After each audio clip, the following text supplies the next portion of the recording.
In the chapter of origin of life and evolution, I was teaching you the evidences of evolution. तो evolution हुआ है और evolution के ज़रिए biodiversity आई है दुनिया में, इस बात के क्या प्रमाण हैं ये पढ़ा रहे थे। Good evening. पढ़ाई सुनो, पढ़ाई। तो एविडेंसेज ऑफ एवोल्यूशन पढ़ा रहे थे, जिसमें कि हमने बताया था कि homologous organs, analogous organs evolution से कैसे रिलेटेड होते हैं, प्रोसेस ऑफ एवोल्यूशन से।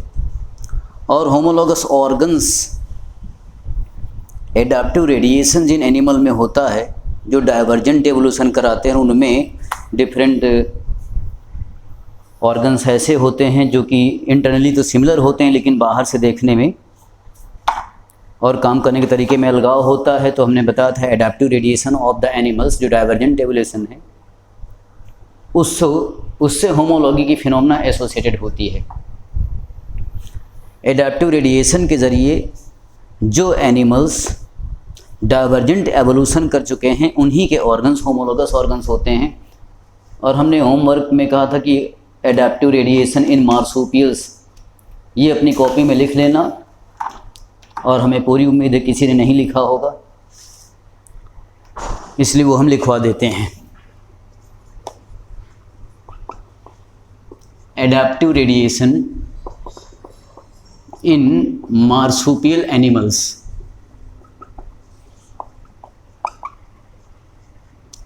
और ये होमोलॉगी या डाइवर्जेंट एवोल्यूशन से रिलेटेड है, उसी की हेडिंग में ये आना चाहिए। तो मार्सुपियल एनिमल्स जो हैं, मार्सुपियल्स कंगारू या उसके जैसे एनिमल जो हैं उन्हें बोलते हैं। तो मार्सुपियल्स के रेडिएशन किस तरह से किस किस रूप में हुए हैं, यहाँ पर कुछ एनिमल्स के नाम लिखेंगे। जैसे कंगारू, ये मोस्ट कॉमन मार्सुपियल होता है, लेकिन एक ही एनिमल मार्सुपियल जो ऑस्ट्रेलियन मार्सुपियल उसके कितने सारे रूप रेडिएट होकर के बन गए और अलग अलग तरह के रूप बन जाएं, इसी को एवोल्यूशन बोलते हैं, डाइवर्जेंस को ही एवोल्यूशन बोलते हैं। ऐसे कंगारू जैसा एक एनिमल और लिखोगे और वॉम्बैट।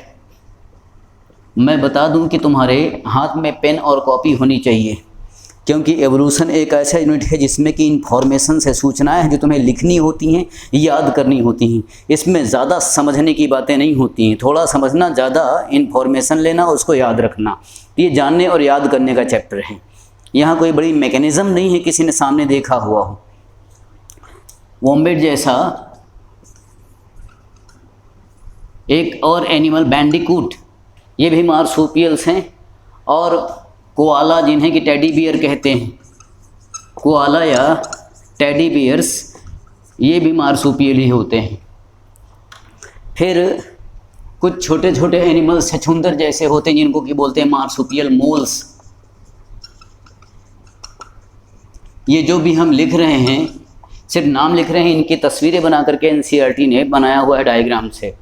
वो बात और है कि वो जो डायग्राम बना देते हैं, लिख देते हैं, वो समझाते नहीं कहना क्या चाहते हैं, उसी को समझाना हमारा काम है। और एक एनिमल शुगर ग्लाइडर, जो कि मीठी चीज़ों का शौकीन, और ग्लाइडर का मतलब लेके ऐसा लगेगा कि उड़ करके भाग रहा है, छलांग लगा के भागता है वो। और एक भेड़िया जैसा होता है जिसको बोलते हैं तस्मानियन वुल्फ।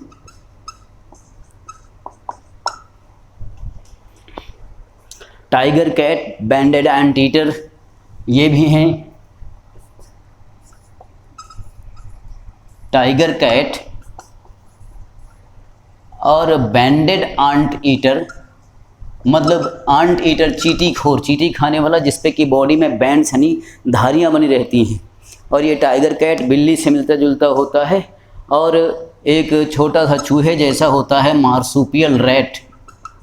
तो अब ये जितने नाम लिखे हुए हैं ये सब के सब मार्सुपियल हैं, और इनका कोई कॉमन एंसेस्टर रहा होगा। एक ही एंसेस्टर के इतने सारे बच्चे इवॉल्व किए और सब देखने में अलग लगते हैं, जबकि एक ही किसी एंसेस्टर एनिमल के हैं।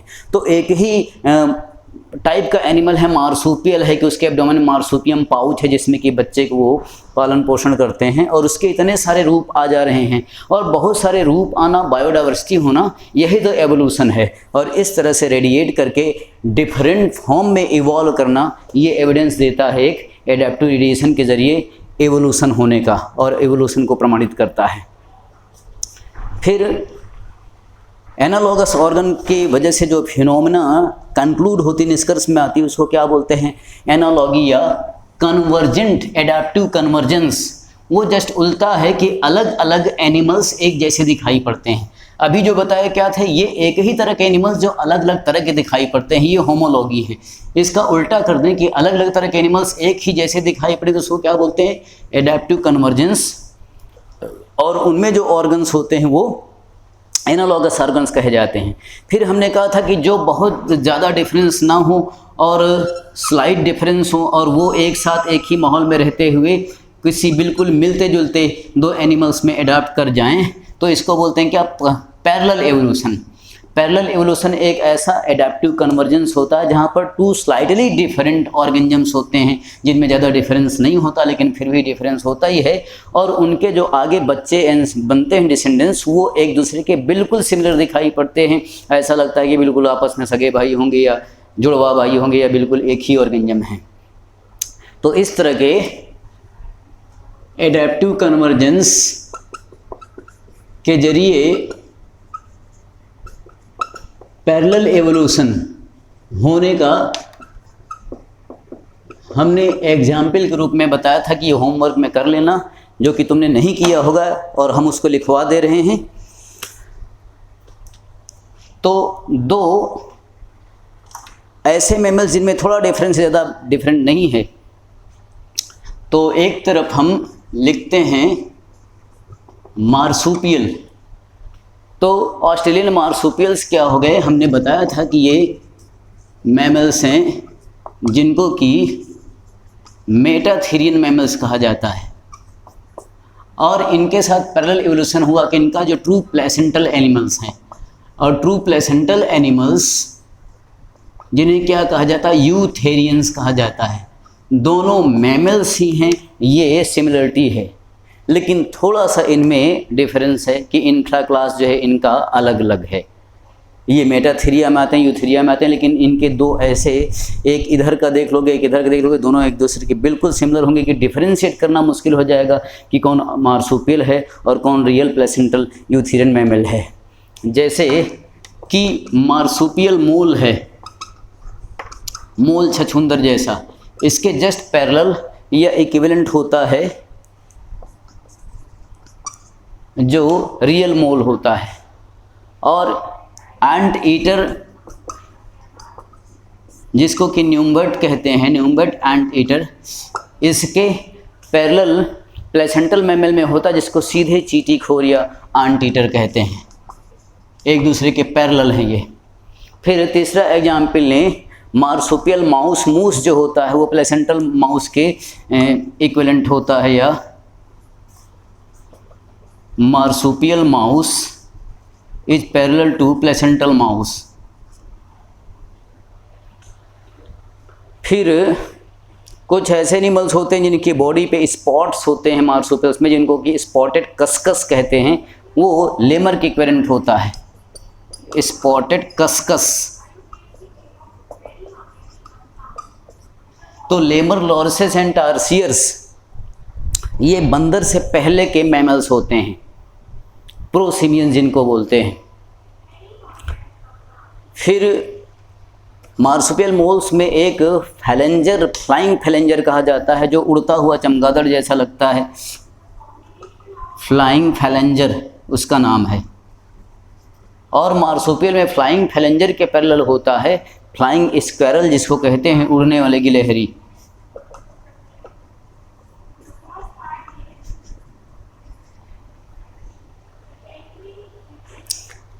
तस्मानियन टाइगर कैट, इसके इक्विवेलेंट होता है बॉब कैट।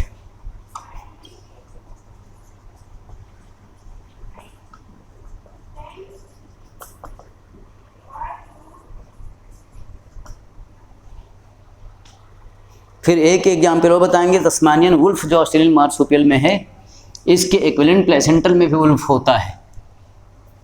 तस्मानियन वुल्फ इसके पैरेलल होता है वुल्फ।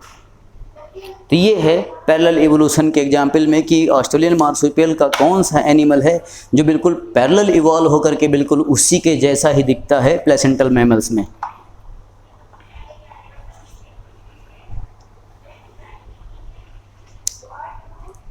तो कंपैरेटिव एनाटॉमी से एविडेंसेज ऑफ एवोल्यूशन पढ़ा रहे थे। होमोलॉगस एनालॉगस ऑर्गन्स के बाद एविडेंसेस फ्रॉम वेस्टिजियल ऑर्गन्स अब पढ़ना है कि कुछ वेस्टिजियल ऑर्गन्स ऐसे होते हैं जिनसे एवोल्यूशन हुआ है, इसके प्रमाण मिलते हैं।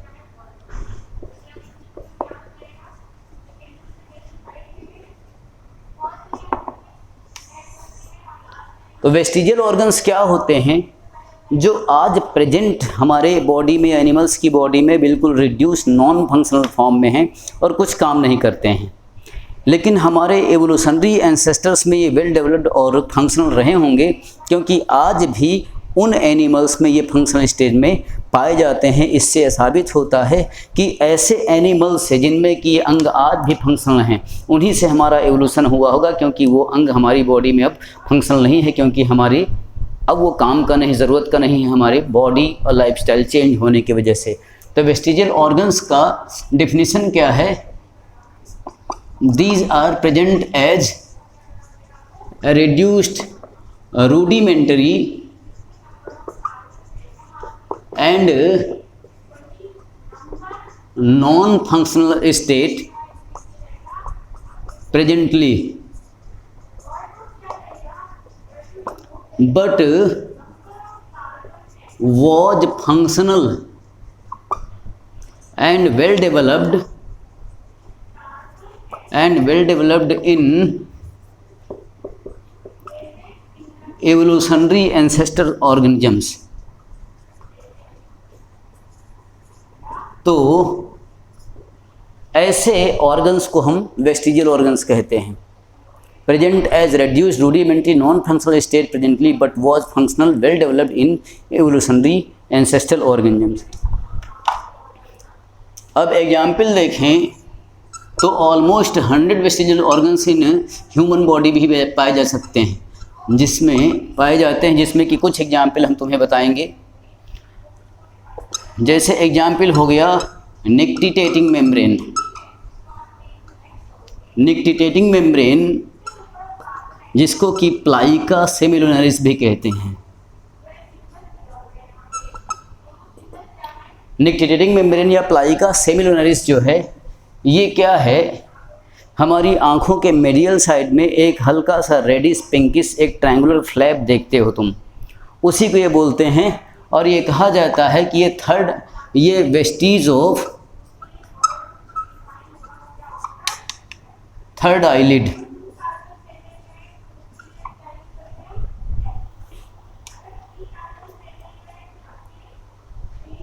हमारी देखो पलकें एक ऊपर है एक नीचे है, ये तीसरी है।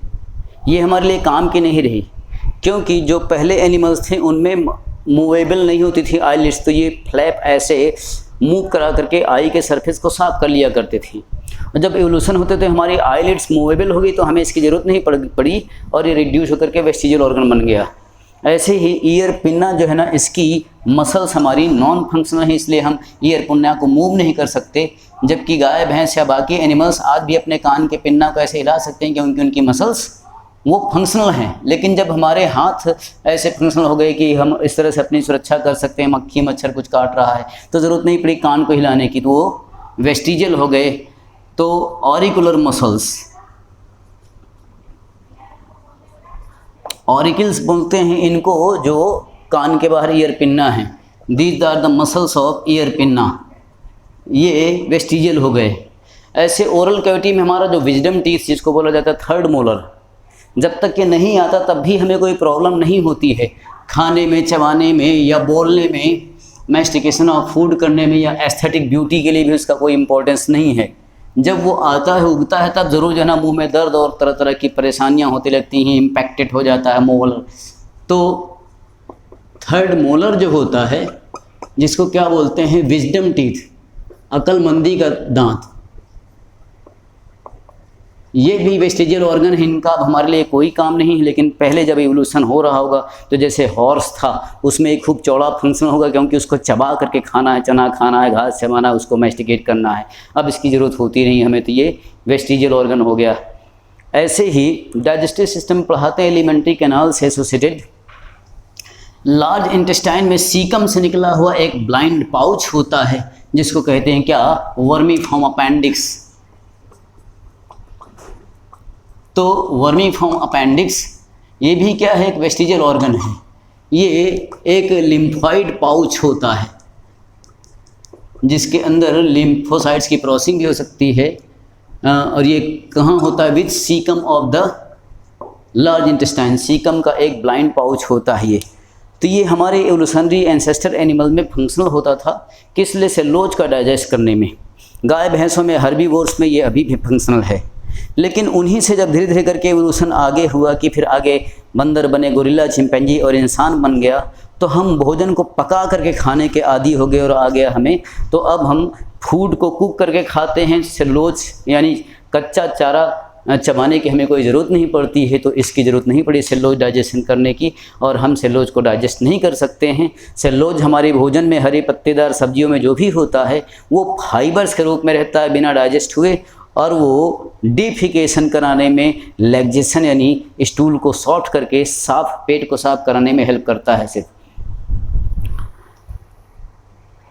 बाकी सारे अगर देखेंगे टीथ, तो कैनाइंस जो होते हैं हमारे ये पॉइंटेड हैं। और देखो आज भी जो कार्निवोर्स हैं, कुत्ता, बिल्ली, टाइगर, इनके कैनाइंस बहुत पॉइंटेड होते हैं।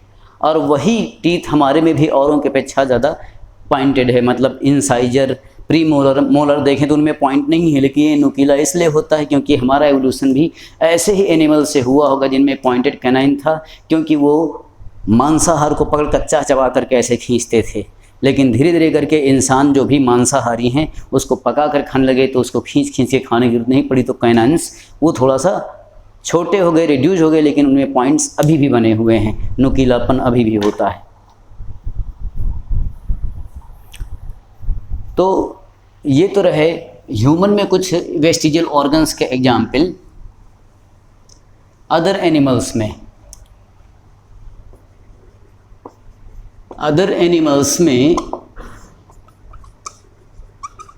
वेस्टिज ऑफ हाइंड लिम्ब, पीछे का पैर एंड उससे related pelvic girdle, in some whales and python snake. अब देखो पैर नहीं होते, हाथ पैर नहीं होते हैं व्हेल के और सांप के, वो तो व्हेल के जो फ्लिपर हैं उससे वो तैरते हैं, और स्नेक है उसके भी नहीं होते पैर।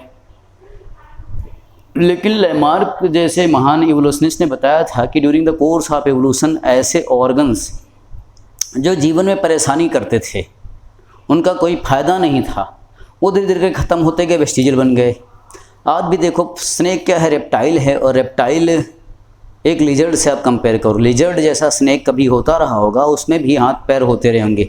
लेकिन स्नेक जो है झाड़ियों में जब दौड़ता था किसी अपने प्रे को पकड़ने के लिए या अपने शिकारी से बचने के लिए, तो उसके हाथ पैर झाड़ियों में फंसते थे, और इसलिए धीरे धीरे वो हाथ पैर रिड्यूस होकर वेस्टिजियल हो गए। और अभी भी कुछ निशान यानी वेस्टिज पेल्विक गर्डिल और हाइंड लिम्ब के पाए जाते हैं कुछ स्नेक्स में, पाइथन में। ये साबित करता है कि पाइथन जैसे स्नेक्स का एवोल्यूशन ऐसे एनिमल से हुआ होगा जो लिजर्ड जैसे रहे होंगे, जिनमें कि हाथ पैर फंक्शनल रहे होंगे।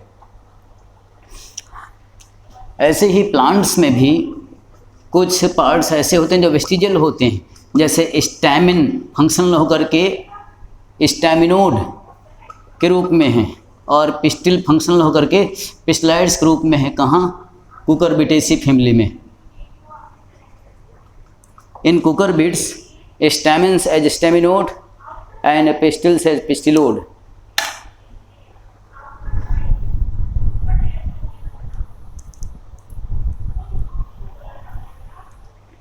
तो ये वेस्टिजियल हैं। जिन जिन प्लांट के फ्लावर में स्टैमेंस और पिस्टिल वेस्टिजियल होंगे तो वो फ्लावर्स फर्टाइल नहीं होंगे, स्टेराइल होंगे, फर्टिलाइजेशन नहीं कर सकते हैं, सीड नहीं बन सकता और आगे नया प्लांट नहीं बन सकता उनसे। तो इस तरह से ह्यूमन में, एनिमल में और प्लांट में कई ऐसे ऑर्गन्स हैं जो वेस्टिजियल हैं। ये साबित करते हैं कि ज़रूर during the course of evolution कुछ ऑर्गन्स जिनकी ज़रूरत नहीं पड़ी इवोल्यूशनरी सीक्वेंस में, वो ख़त्म होकर के, रिड्यूस होकर के वेस्टिजियल रह गए। फिर एविडेंसेस फ्रॉम कनेक्टिंग लिंक्स अगर देखें, कनेक्टिंग लिंक्स क्या होते हैं? ऐसे ऑर्गेनिजम्स होते हैं जो किन्हीं दो ऑर्गेनिज्म ग्रुप के बीच में कनेक्टिंग लिंक बन जाते हैं। एक ऑर्गेनिज्म ए है और एक सी है। ए से सी का एवोल्यूशन हुआ होगा तो रास्ते में बी पड़ा। अब अगर देखा जाए तो बी में कुछ कैरेक्टर सी जैसे भी हैं, बी में कुछ कैरेक्टर ए जैसे भी हैं। तो ऐसे ऑर्गेनिज्म जो किन्हीं अगले और पिछले ग्रुप ऑफ ऑर्गेनिज्म के दोनों से मिलते जुलते कैरेक्टर रखते हों, ये कनेक्टिंग लिंक कहे जाते हैं। ये एविडेंस ऑफ एवोल्यूशन कैसे देते हैं? ये ऐसे एवोल्यूशन का एविडेंस देते हैं कि ज़रूर सी का एवोल्यूशन ए से हुआ होगा और बीच रास्ते में एवोल्यूशन के दौरान बी बना होगा, तभी बी में कुछ लक्षण इसके, कुछ लक्षण इसके पाए जाते हैं। इस तरह से ये एवोल्यूशन को प्रूफ करते हैं। जैसे example viruses, connecting link between non living and living, non living and living के बीच में connecting link. Euglena is the connecting link between plants and animals. Euglena में प्लाज्मा मेम्ब्रेन का ना होना, सॉरी सेल वॉल का ना होना, सेल वॉल नहीं है तो ये एनिमल जैसा हो गया, लेकिन क्लोरोफिल प्रेजेंट है, प्लांट जैसा हो गया। फिर अभी पोरीफेरा में पढ़ाते हैं हम क्या, प्रोटीरोस्पोंजिया। प्रोटीरोस्पोंजिया जो है कॉलोनियल ऑर्गेनिजम्स होते हैं जो कोइनोसाइड सेल जैसे लगते हैं। Colonial flagellate protozoans resembling the choanocyte cells of sponges. तो ये प्रोटीरो यानी प्रोटोजोआ और स्पॉन्जेस के बीच में कनेक्टिंग लिंक माने जाते हैं कि प्रोटोजोआ से पोरीफेरा का जब एवोल्यूशन हुआ होगा तो बीच रास्ते में प्रोटीरोस्पोंजिया बनते हुए तब स्पॉन्जेस का एवोल्यूशन हुआ होगा। ऐसे नियोपाइलाइना है। नियोपाइलाइना जो है ये एनेलिडा एंड मोलस्का, इनके बीच में कनेक्टिंग लिंक माना जाता है। पेरीपेटस है, ये एनेलिडा एंड आर्थ्रोपोडा के बीच में कनेक्टिंग लिंक माना जाता है। इनमें ऐसे मिलते जुलते फीचर्स होते हैं। एक फिश है काइमेरिया। काइमेरिया में कॉन्डिक थीज यानी कार्टिलेजिनस फिश और ऑस्टिक थीज यानी बोनी फिश दोनों के कैरेक्टर पाए जाते हैं, उनके बीच में कनेक्टिंग लिंक है। Chimaera is the connecting link between Chondrichthyes. Chondrichthyes का मतलब होता है cartilaginous fish and Osteichthyes का मतलब होता है बोनी फिश।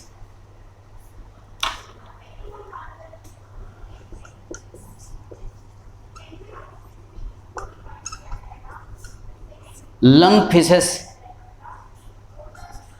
ये फिश हैं लेकिन लंग से भी रेस्पिरेशन करते हैं, तो ये फिश एंड एम्फीबियन के बीच में कनेक्टिंग लिंक हो गए, क्योंकि इनके पास गिल्स भी होते हैं फिश जैसे और लंग्स भी होते हैं। और लंग्स पहली बार कहाँ आए? एम्फीबियंस में।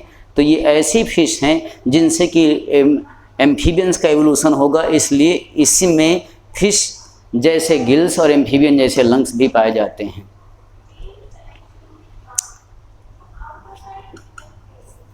एग लेइंग मैमल्स,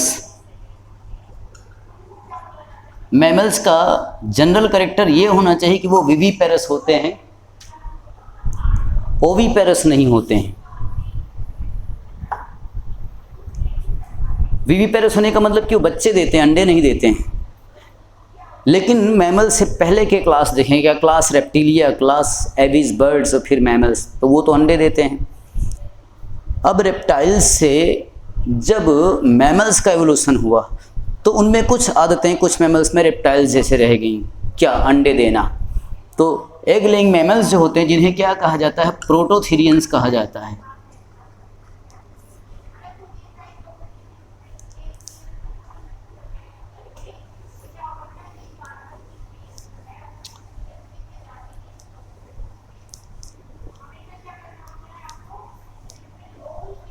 तो प्रोटोथेरियन मैमल्स जो होते हैं, एग लेइंग मैमल्स, ये भी ऑस्ट्रेलिया के नेटिव्स होते हैं।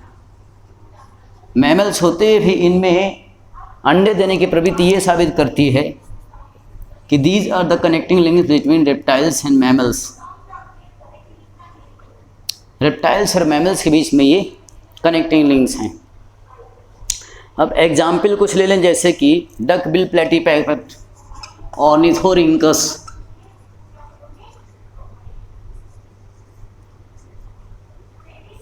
Ornitho means bird, rhynchus means चोंच, कि इसमें बर्ड जैसे जो है ना, डक जैसे इसके बिल होते हैं। डक बिल्ड प्लेटिपस, प्लेटिपस नाम है इस मैमल का, जिसकी कि बिल यानी बीक, चोंच जो है डक जैसी होती है, बतख जैसी होती है।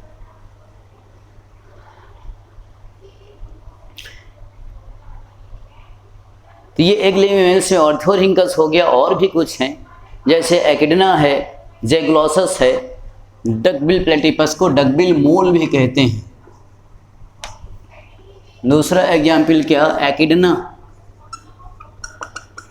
या टैकीग्लोसस, ज़ैग्लोसस। तो ये सब मैमल्स हैं, लेकिन रेप्टाइल जैसे अंडे देते हैं, तो ये कनेक्टिंग लिंक हो गए प्रोटोथेरियन मैमल्स। अब कहें हेमीकॉर्डेटा, तो Hemichordata are the connecting links between non chordates and chordates. Hemichordata are connecting links between non chordates and chordate phylum. ऐसे कनेक्टिंग लिंक ऑर्गेनिजम्स जो खत्म हो चुके हैं, दुनिया में एक्सटिंक्ट हो चुके हैं, उन कनेक्टिंग लिंक्स को क्या बोलते हैं? Missing links. यानी वो कनेक्टिंग लिंक जो मिस हो चुके हैं, फॉसिलाइज्ड हो चुके हैं, एक्सटिंक्ट हो चुके हैं। These are extincted and fossilized. Example क्या हो गया इसका? आर्कियोप्टेरिस। आर्कियोप्टेरिस लिथोग्राफिका, जिसको कि एक ऐसी बर्ड कहते हैं जो कि टीथ वाली हो। दुनिया में कोई भी बर्ड दांत वाली नहीं होती, लेकिन ये थी तो अब दुनिया में है नहीं, ख़त्म हो चुकी है। टीथ होना बर्ड से पहले रेप्टाइल्स का कैरेक्टर है, और बीक होना, इसमें चोंच भी थी और दांत भी थे। बीक होना किसका? बर्ड का कैरेक्टर है। तो बर्ड जैसे बीक होना और रेप्टाइल जैसे टीथ होना, तो ये connecting link between reptiles and birds. अब प्रोटोथेरियंस रेप्टाइल्स और मैमल्स के बीच में कनेक्टिंग लिंक हैं, और आर्कियोप्टेरिस रेप्टाइल्स और बर्ड्स के बीच में कनेक्टिंग लिंक है। ये साबित करता है कि बर्ड्स का भी एवोल्यूशन रेप्टाइल से ही हुआ है, और मैमल्स का एवोल्यूशन भी रेप्टाइल से हुआ है। यानी रेप्टाइल से एवोल्यूशन बाई डायरेक्शनल हुआ होगा, कुछ बर्ड्स बन गए होंगे, कुछ मैमल्स बन गए होंगे। यही सब एविडेंसेस तो प्रकृति में ढूंढ रहे हैं, एनिमल्स और प्लांट्स को स्टडी करके बहुत सारे वैज्ञानिक, और एविडेंसेस जो आप एवोल्यूशन निकाल पाए।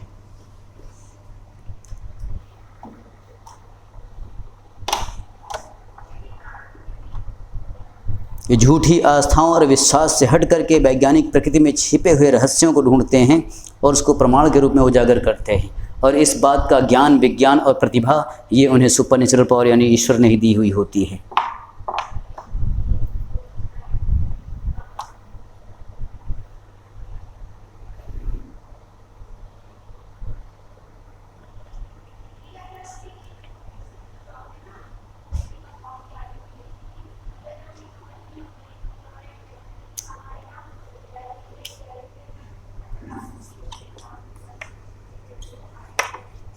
Evidences from एटाविज्म।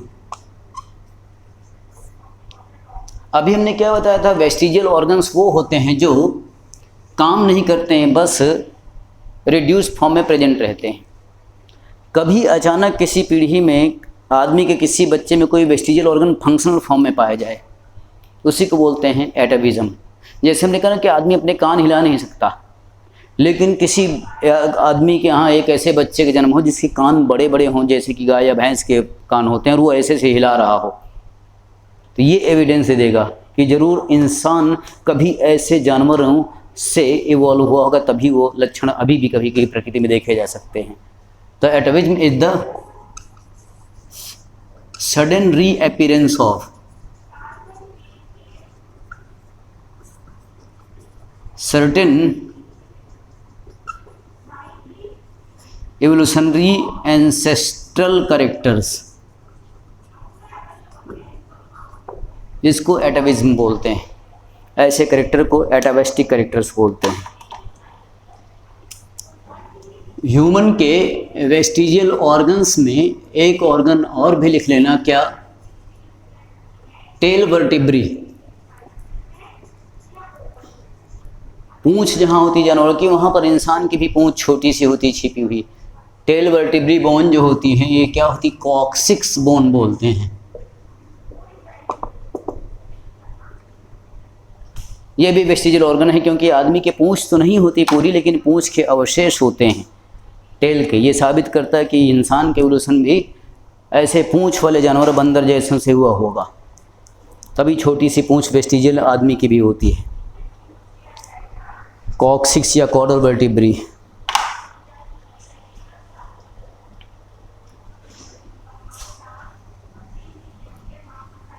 तो पहले हमने बताया एविडेंसेस फ्रॉम टैक्सोनॉमी, फिर दूसरा एविडेंसेस फ्रॉम कंपैरेटिव एनाटॉमी, जिसमें कि ये बहुत सारे एग्जाम्पल्स आ गए। और फिर अब तीसरा एग्जाम्पल एविडेंस बताएंगे,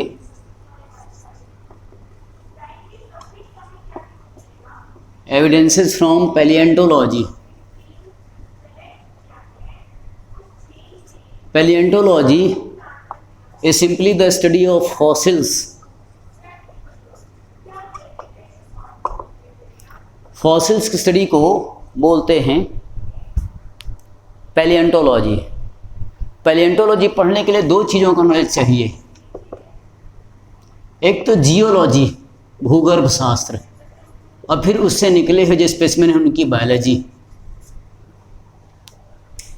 कि दुनिया के ज़मीनों में कहाँ पर खुदाई करनी है, एक्सकैवेशन करना है, ये जियोलॉजिस्ट बताएंगे यहाँ से कुछ मिल सकता है। और वहाँ से जो निकला मिला उसमें किसकी तस्वीर नज़र आ रही है, किसकी मूर्ति है, ये बायोलॉजिस्ट बताएंगे। तो इन चट्टानों में, भूगर्भ के चट्टानों में, यानी अर्थ के अंदर स्टेटस से कुछ चट्टानें, रॉक्स ऐसी मिली जिनमें कि ऐसे अजीबोगरीब प्राणियों की तस्वीरें या आकृति देखी गई जो आज तो दुनिया में है नहीं, लेकिन उन चट्टानों की एज कैलकुलेट की गई, कितने साल पहले ये रहे होंगे। तो उससे पता चला कि इतने सालों पहले कभी ऐसे भी एनिमल्स हुआ करते रहे होंगे और आज वो नहीं हैं। तो अगर नहीं है तो क्यों नहीं है? क्योंकि बदलते गए ऑर्गेनिज्म के बाद ऑर्गेनिज्म, और कुछ दुनिया में रहे नहीं, हमेशा के लिए एक्सटिंक्ट हो गए। ये एवोल्यूशन नहीं तो और क्या है।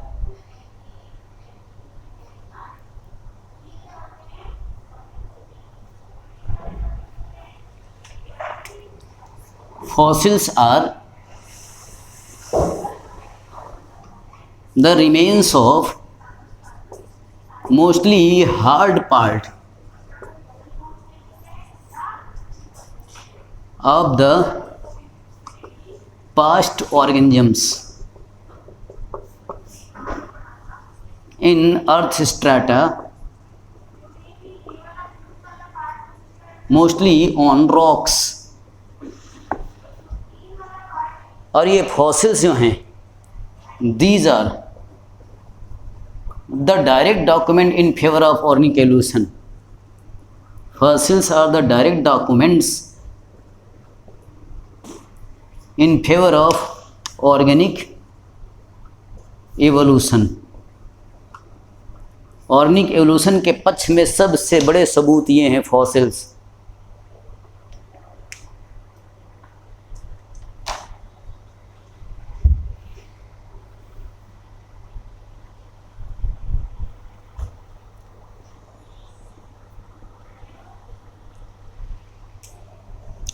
पैलिएंटोलॉजी के फादर ऑफ पैलिएंटोलॉजी ये कहे जाते हैं लियोनार्डो डा विंसी।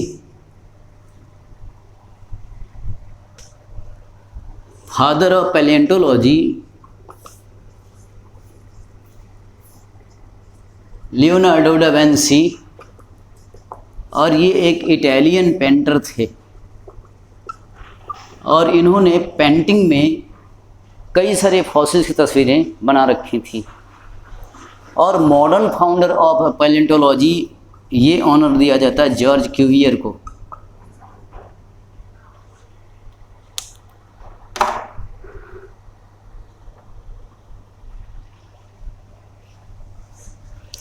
तो रॉक्स कैसे होते हैं? कुछ सेडिमेंटेशन रॉक्स होती हैं, इग्नियस रॉक्स होती हैं, ज्योग्राफी में तुम पढ़ते हो। और फॉसिल फॉर्मेशन होने के लिए मैक्सिमम फॉसिलाइजेशन जो है वो पानी के अंदर हुआ, अंडर वाटर, जहाँ पर कि ऑक्सीजन की कमी होती है। तो fossilization mostly under water in lack of oxygen. Oxygen नहीं होगा तो एरोबिक माइक्रोब्स है ना, बॉडी का डिकम्पोजिशन सड़ा नहीं पाएंगे, और बॉडी को सड़ा नहीं पाएंगे तो बॉडी के पार्ट्स आसानी से अपने प्रिंट दे सकेंगे पत्थरों पे।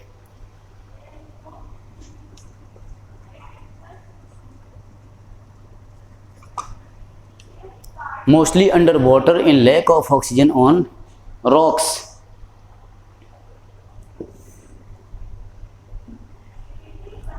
अब कुछ एग्जाम्पल ऑफ फॉसिल पढ़ें कि फॉसिल्स कैसे कितने कितने रूप में होते हैं, तो बस उनके नाम।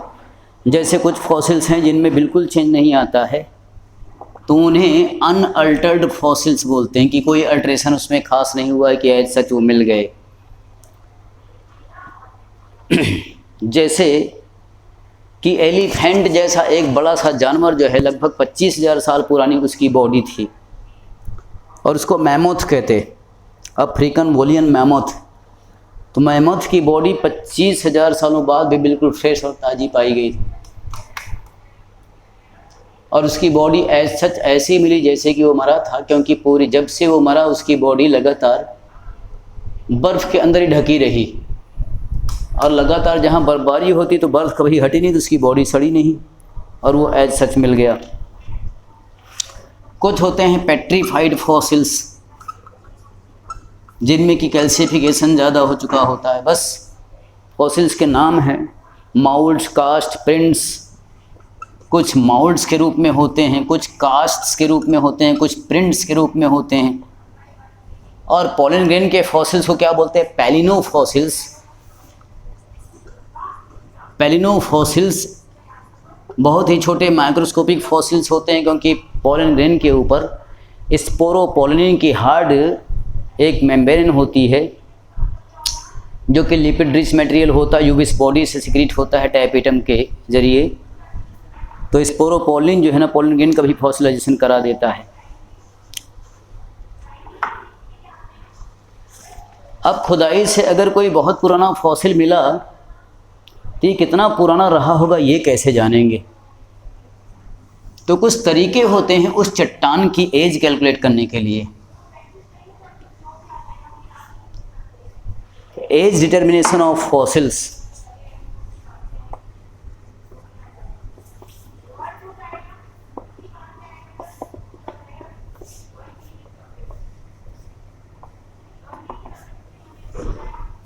फॉसिल्स का एज डिटर्मिनेशन करते हैं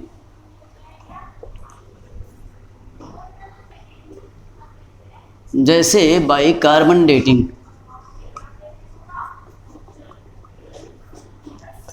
कार्बन डेटिंग में क्या, कार्बन 14 का नाइट्रोजन 14 में रेडियोएक्टिव डिसइंटीग्रेशन होना।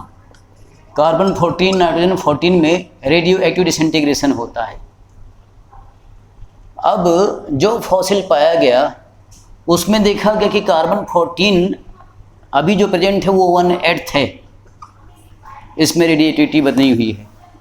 अब 1/8 है तो इसका मतलब कि अब तक कितने डिसइंटीग्रेशन हो चुके होंगे? 3 हो चुके होंगे, क्योंकि एक रेडियोएक्टिव डिसइंटीग्रेशन के बाद हाफ हो जाएगा, फिर अगले के बाद ये 1/4 हो जाएगा, फिर अगले के बाद 1/8 हो जाएगा।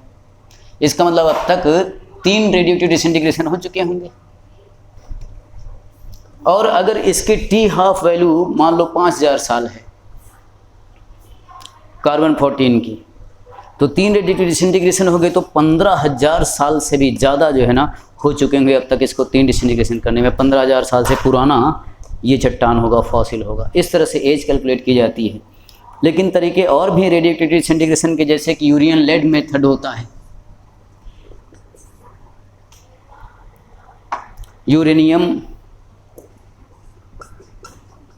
लेड, कुछ फॉसिल्स में यूरेनियम प्रेजेंट होता है। पोटेशियम आर्गन मेथड कि पोटेशियम आर्गन में कन्वर्ट होता है, पोटेशियम 40 इंटू आर्गन 40, और सब रेडियोएक्टिव डिसइंटीग्रेशन है।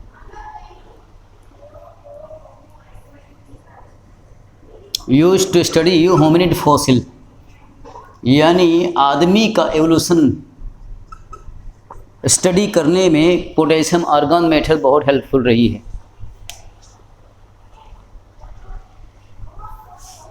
और जब ये फॉसिल्स की स्टडी, पैलियोंटोलॉजिकल स्टडीज चल रही थी,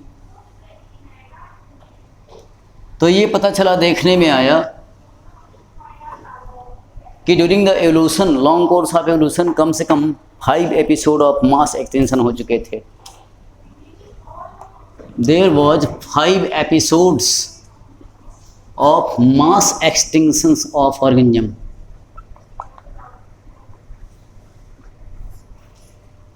और मास एक्सटिंक्शन का क्या मतलब होता है कि बहुत कम समय में बहुत ज़्यादा ऑर्गेनिजम्स एक साथ विलुप्त हो जाएं, एक्सटिंक्ट हो जाएं। और 6वां एपिसोड ऑफ मास एक्सटिंक्शन अब चल रहा है, जो हम पेड़ पौधे काट करके चारों तरफ से बायोडाइवर्सिटी का लॉस कर चुके हैं। ये बात इकोलॉजी में पढ़ते हैं। 90% जो है स्पीशीज खत्म हो जाती हैं जब एक मास एक्सटेंशन होता है। तो अब डायनासोर्स के जो फॉसिल्स मिले वो यही तो बताते हैं ना कि एक साथ बहुत सारे डायनासोर खत्म हो गए थे।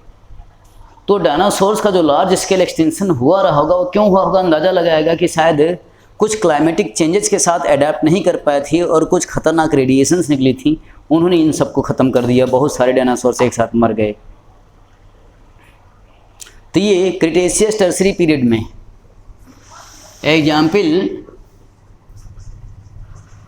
Dinosaurs extension, mass extension in Cretaceous to Tertiary period.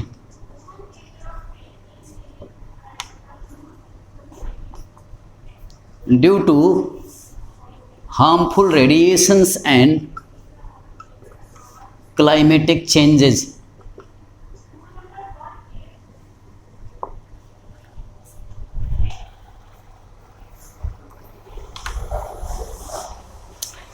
अकेले फॉसिल्स की स्टडी के लिए बड़े बड़े इंस्टीट्यूट्स होते हैं अंतर्राष्ट्रीय स्तर के। जैसे इंडिया में वर्ल्ड फेम का संस्थान बीरबल साहनी इंस्टीट्यूट ऑफ पैलियोंटोलॉजी लखनऊ में है।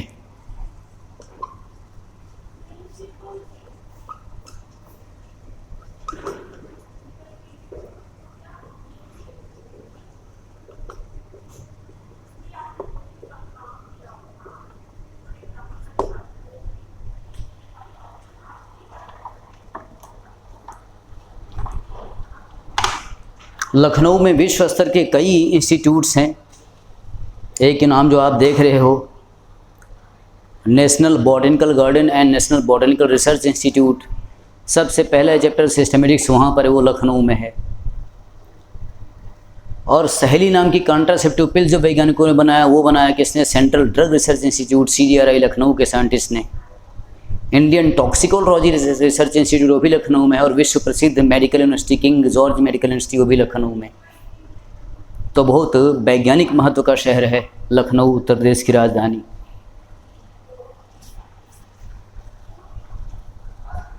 साइंस में इंटरेस्ट रखने वालों को, खासकर मेडिकल साइंस के विद्यार्थियों के लिए लखनऊ में बहुत कुछ है।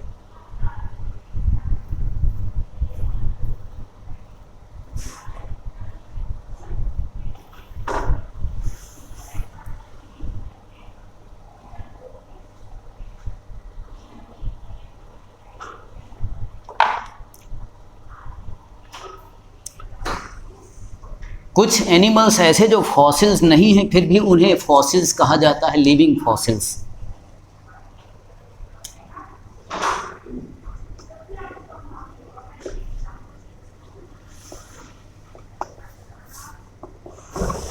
लिविंग फॉसिल्स क्या हैं कि ये अभी एक्सटिंक्ट नहीं हुए हैं, लिविंग हैं, जिंदा हैं, फिर भी फॉसिल्स क्यों हैं? क्योंकि उनमें कोई चेंज नहीं हो रहा है, ना ही उनकी कोई कॉलोनी पॉपुलेशन बढ़ रही है, ना ही वो ख़त्म हो रहे हैं, उनकी जनसंख्या का विस्तार भी नहीं हो रहा है, population is not growing on and they are not being extincted, neither they are being extended, not their colony और population is increasing, that's why those are said to be living fossils. जैसे example Latimeria, Latimeria है chalumnae, लैटिमेरिया चेल्युमनाई जो है इसको सीलोकैंथ या lobed finfish कहते हैं। सीलोकैंथ और द लोब्ड फिनफिश एक ऐसी फिश है जिसके की फिन्स में लोब बने हुए हैं, लोब्ड है, और ये एंसेस्टर ऑफ फर्स्ट एम्फीबियन कही जाती है। It is the ancestor of first amphibian, किसी से एम्फीबियन का एवोल्यूशन हुआ होगा। और अफ्रीका में एक रिसर्च स्कॉलर थे मिस लैटिमर, उन्होंने इस मछली को सबसे पहले देखा था, आइडेंटिफाई किया था, तो उनके नाम पे इसका नाम लैटिमेरिया कहा जाता है।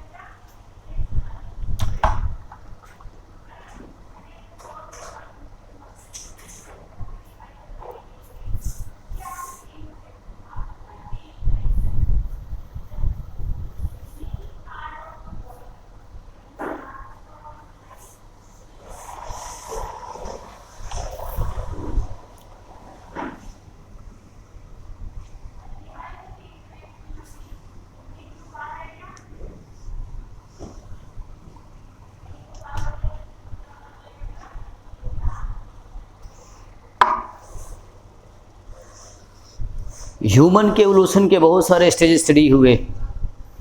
हॉर्स, घोड़े का जो रूप है, ये भी कई सारे एवोल्यूशनरी स्टेजेस के बाद आया हुआ है। तो फॉसिल से स्टडी करते पता चला कि आज का हॉर्स जो है हमेशा ऐसा नहीं था, कई और भी तरह के उसके फॉसिल्स मिले। तो एवोल्यूशनरी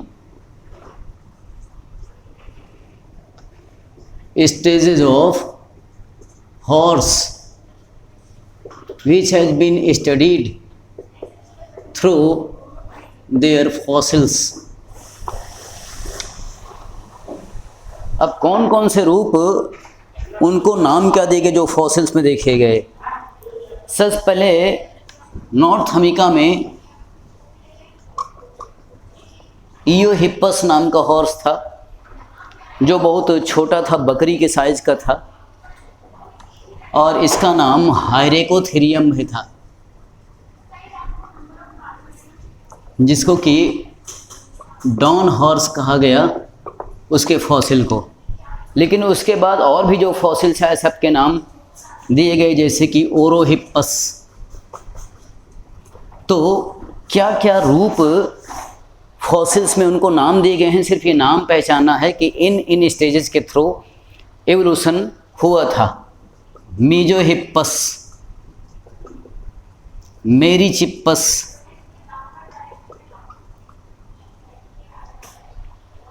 अब इनके बारे में अगर और बताएं तो इन्फॉर्मेशन बढ़ती जाएंगी। जैसे मेरीचिप्पस बनने से पहले दो और स्टेज आई थी। मीजोहिप्पस से मेरीचिप्पस बनने के बीच मायोहिप्पस और पैराहिप्पस भी आए। मायोहिप्पस, पैराहिप्पस, मेरीचिप्पस, फिर प्लायोहिप्पस, और लास्ट में आज का जो हॉर्स है जिसको कहते हैं क्या, इक्वस। इक्वस ये आज के मॉडर्न हॉर्स का नाम है, और इक्वस एसाइनस ये नाम होता है डंकी का। तो एवोल्यूशनरी चेंजेस क्या हुए इस पूरे एवोल्यूशन में? चेंजेस हुई कि हाइट बढ़ी, हाइट इंक्रीज करी, और लिम्स की हाइट भी इंक्रीज करी, और जो टीथ हैं प्री मोलर्स और मोलर्स वो ज़्यादा चौड़े होते गए। प्री मोलर्स एंड मोलर्स, ये टीथ में चेंज हुआ।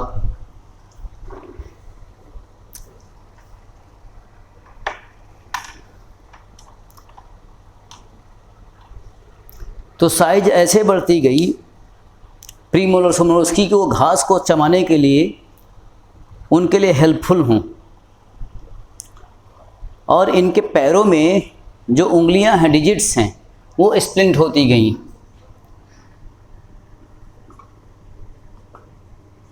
फंक्शनल डिजिट्स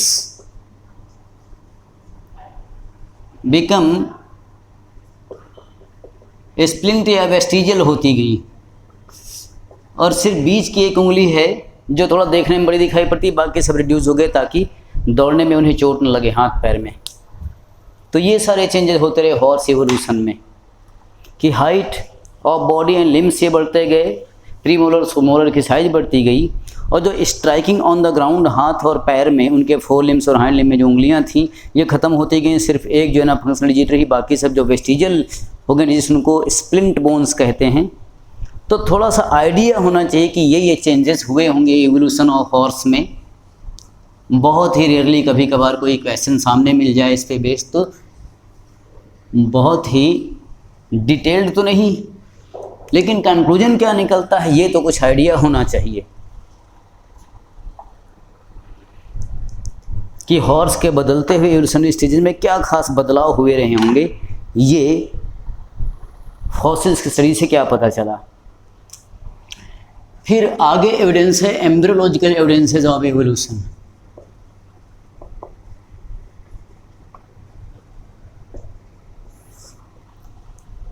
अब एम्ब्रियोलॉजी की स्टडी से हमें एवोल्यूशन के फेवर में क्या एविडेंस मिलते हैं। अलग अलग तरह के वर्टिब्रेट के एम्ब्रियो रख दिए जाएं और कहा जाए कि चलो पहचान के दिखाओ कि कौन किस एनिमल का है। कोई पहचान के जोलॉजिस्ट नहीं बता सकता है, क्योंकि सब के अर्ली एम्ब्रियोनिक स्टेज सेम होते हैं। अच्छा, गैस्ट्रुला की एक्टोडर्म, मेसोडर्म, एंडोडर्म लेयर हैं। अब वो चाहे कोई भी एनिमल हो ट्रिप्लोब्लास्टिक, एक्टोडर्म, मेसोडर्म या एंडोडर्म से जो ऑर्गन बनना होगा वो सब के लिए सिमिलर है। यानी एम्ब्रियोनिक डेवलपमेंट के पैटर्न में इतने अलग अलग तरह के एनिमल्स में सिमिलरिटी है, तो ज़रूर इनमें एवोल्यूशनरी सिमिलरिटी भी है, कुछ रिलेशनशिप है। और सबसे बड़ा एविडेंस जो है ना एक थ्योरी के रूप में दिया बेयर ने, जिसको एक स्टेटमेंट के रूप में फेमस किया गया, ऑन्टोजेनी रिकैपिटुलेट्स द फाइलोजेनी।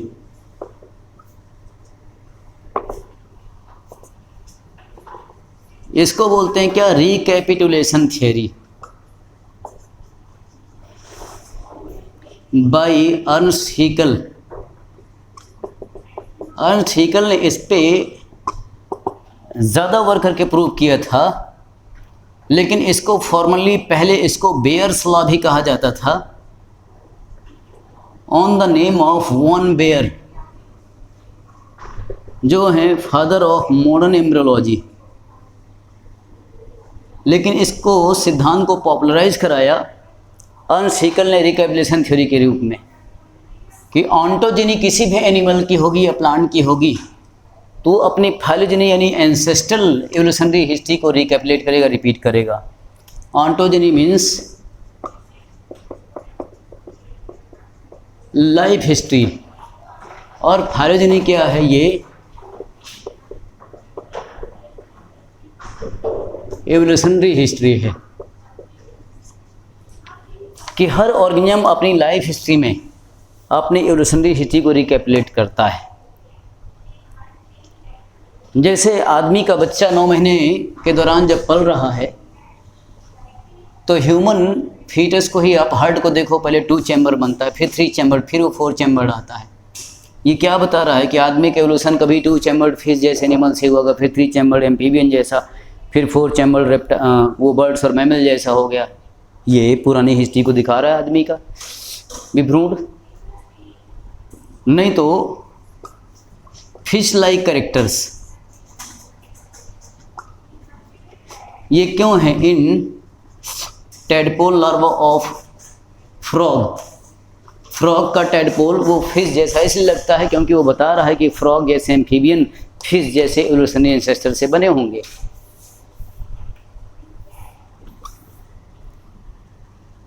आप देखो कि प्रोटोनीमा ऑफ मॉस है ब्रायोफाइट में, प्रोटोनीमा वो देखने में बिल्कुल एल्गा जैसा लगता है। तो प्रोटोनीमा बच्चा है मॉस का, वो एल्गा जैसे लगता है, ये बता रहा है कि ब्रायोफाइट का एवोल्यूशन जरूर एल्गी जैसों से हुआ होगा।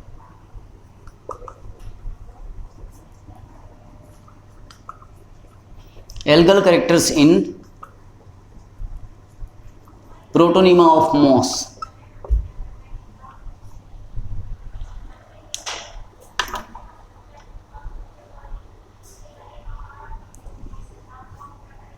हमने क्या बताया कि ब्रायोफाइट, टेरिडोफाइट्स, यहाँ तक कुछ जिम्नोस्पर्म्स, उनमें ज़ोइडोगैमी होती है। ज़ोइडोगैमी का मतलब क्या कि वाटर में स्विम करते हुए मेल गैमीट जाएगा एंथ्रोजॉइड्स।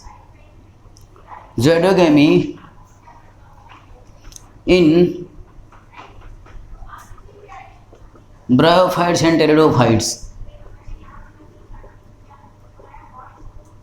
ये क्या है? ये एक एल्गल कैरेक्टर है, क्योंकि एल्गल एक्वेटिक प्लांट्स होते हैं और वाटर में फर्टिलाइजेशन होना, need of water for fertilisation, need of water for fertilisation, the zoidogamy in bryophytes and pteridophytes indicates that these had been evolved from the algal like aquatic plants। तो किसी भी animal या plant का बचपन का जो अवस्था है, एम्ब्रियोनिक या लार्वा या जुवेनाइल स्टेज है, उसमें पिछले ग्रुप के ऑर्गेनिज्म के लक्षण पाए जाना, ये इंडिकेट करता है कि पिछले ग्रुप से ही इनका एवोल्यूशन हुआ होगा।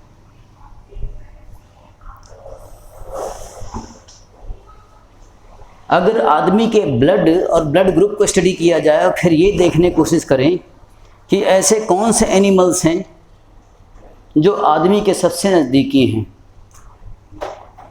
तो वो गोरिल्ला और चिंपैंजी, एप्स ही इंसान के सबसे नज़दीकी देखे जाते हैं। बायोकेमिस्ट्री की स्टडी की जाए तो ब्लड ग्रुप्स ए और बी, ऐसे ब्लड ग्रुप्स ऑफ ह्यूमन में जो होते हैं, ये ऑल्सो इन एप्स में ही पाए जा रहे हैं और किसी जानवर नहीं पाए जा रहे हैं, क्योंकि एप्स से ह्यूमन का एवोल्यूशन हुआ होगा, ये एविडेंस देते हैं।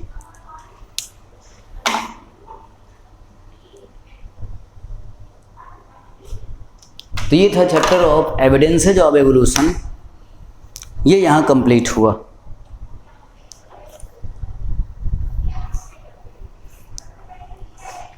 अगर किसी को कोई क्वेश्चन पूछने हो, कोई डाउट हुआ करे, तो मैनेजमेंट से आप हमारा व्हाट्सएप नंबर लेकर के हमें व्हाट्सएप पे अपने क्वेश्चंस भेज सकते हो, ये हमने पहले भी कहा है।